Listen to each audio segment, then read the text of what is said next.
BNP সরকারকে স্পষ্ট ভাষায় বলি, আপনারা নির্বাচনের আগে মদিনা ইসলামের কথা বলেছেন। আমরা জানতে চাই, বাংলাদেশের শেখ হাসিনার আমলেও যে দুঃসাহস করা হয় নাই, দুই জেন্ডার নারী যারা আগে পুরুষ ছিল নারী পরিচয়ে বাংলাদেশে তাদের বিবাহ হয়, এই ধরনের জেন্ডারের বিবাহ বাংলাদেশে আমরা আর দেখতে চাই না। সরকারকে বলবো, সরকারে গেলেই সরকার মনে করে যে আমি স্থায়ী হয়ে গেছি, আমাকে কেউ নামাতে পারবে না, আমার চেয়ে বড় শক্তিশালী আর কেউ নেই। এই ভাবনাই কিন্তু আওয়ামী লীগকে ধ্বংস করেছে। আওয়ামী লীগকে মনে করেছে এই আন্দোলনে কি হবে, অমুকের বক্তব্য কি হবে, অমুকে কি করবেন। কিন্তু আস্তে আস্তে আস্তে আস্তে দেখা গেছে সে ছোট ছোট বীজগুলি এমন আকার ধারণ করেছে, সেখান থেকে আওয়ামী লীগকে রক্ষা করতে পারে নাই।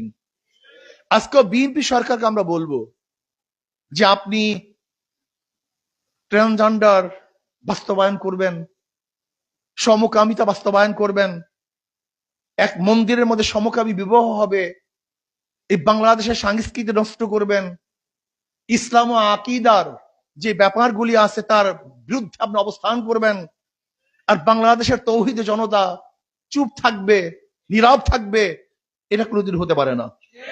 এটা আগেও হয় নাই, বর্তমানে হবে না ইনশাআল্লাহ। আওয়ামী লীগ সরকারকে বিএনপি সরকারকে বলবো, আপনি বেশ অনেকদিন পর্যন্ত, কয়েক মাস পর্যন্ত ক্ষমতায় আছেন, কিন্তু আপনি কি করেছেন, বাংলাদেশে কি দিয়েছেন, বাংলাদেশের জনগণের জন্য আপনি কি উপহার দিয়েছেন?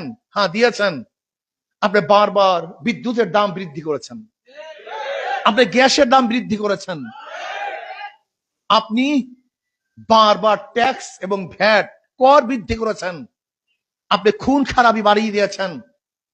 আজকে নারায়ণগঞ্জে একজন ব্যক্তিকে হত্যা করেছে, যেই ব্যক্তি হত্যা করেছে তার বিরুদ্ধে বারবার অভিযোগ আগেও থানায় দিয়েছিল, কিন্তু সরকার কর্ণপাত করে নেই। তা আমি মনে করি প্রশাসন তাকে হত্যা করিয়েছে। যদি খুনিকে আগে থেকে অ্যারেস্ট করতো তাহলে এই ব্যক্তি খুন হতো না। আজকে মানুষের জানমালের নিরাপত্তা নেই, আজকে জীবনের অবস্থা খুবই খারাপ, রাস্তাঘাটের অবস্থা খারাপ, বিদ্যুতের অবস্থা খারাপ, গ্যাসের অবস্থা খারাপ, তৈলের অবস্থা খারাপ, মানুষের জীবন যাত্রার অবস্থা খারাপ।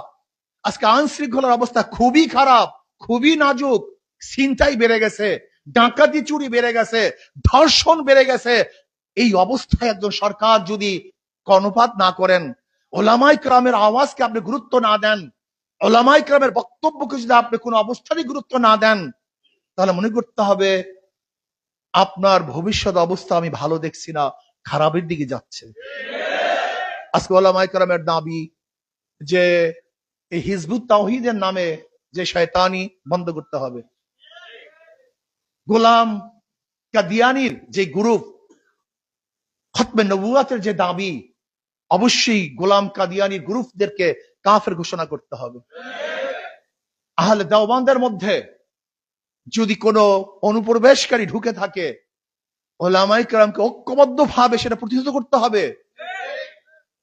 ওলামায়ে কেরাম আহলে দেওবন্দের সূচনার থেকে যে আকীদা বিশ্বাস নিয়ে গঠন হয়েছে, এর মধ্যে অন্য কেউ যদি এই বিশ্বাস এবং আকীদার বহির্ভূত কোনো কিছু ঘটাতে চায়, আমরা কোনো অবস্থাতেই সহ্য করব না, করি নাই, করব না ইনশাআল্লাহ। কাজে আল্লাহ পাক সবাইকে ঐক্যবদ্ধভাবে ঈমান ও আকীদা সংরক্ষণের জন্য একসাথে কাজ করার তৌফিক আল্লাহ পাক আমাদের সবাইকে দান করেন। ওমা আলাইনা ইল্লাল বালাগ। আসসালামু আলাইকুম ওয়া রাহমাতুল্লাহি ওয়া বারাকাতুহু।